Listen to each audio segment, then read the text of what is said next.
બોટાદ મુસ્લિમ સમાજના આગેવાનો દ્વારા SIR કામગીરી અંતર્ગત ફોર્મ નંબર 7 સામે વાંધો ઉઠાવનાર અરજદાર ઉપસ્થિતિમાં પ્રાંત અધિકારી સમક્ષ રજૂઆત કરવામાં આવી। સૂત્રો દ્વારા મળતી માહિતી મુજબ મુસ્લિમ સમાજના આગેવાનો સતત આ કામે 2 દિવસથી પ્રયત્નશીલ હતા, જેને લઈને આજે ઓફિસ ખોલવાની સાથે જ મળેલ માહિતી અનુસંધાને મુસ્લિમ સમાજના આગેવાનો પ્રાંત અધિકારી સમક્ષ ઉપસ્થિત રહ્યા હતા। જાણવા મળ્યું એ અનુસાર મુસ્લિમ સમાજના 1600 જેટલા નામ સામે અન્ય લોકોએ ફોર્મ નંબર 7 ભરી વાંધો ઉઠાવેલ હોય, જેના સંદર્ભે અમુક વાંધો ઉપાડનાર લોકો સાથે વાતચીત કરતા તેઓ જાણવા મળ્યું કે અમો કોઈ જાતનો વાંધો ઉઠાવેલ નથી।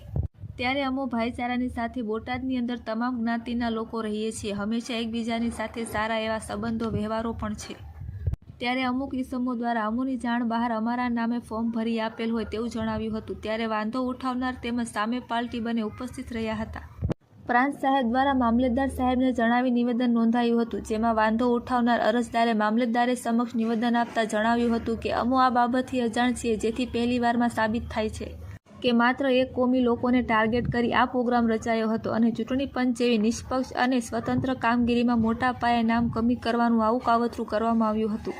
તે તમામ નિષ્ફળ સાબિત થાય તો નવાય નહીં। ત્યારે ઉપસ્થિત વાંધો ઉઠાવનાર સમાજ આગેવાનો બંને મીડિયા સમક્ષ પોતાનો મંતવ્ય આવ્યું હતું।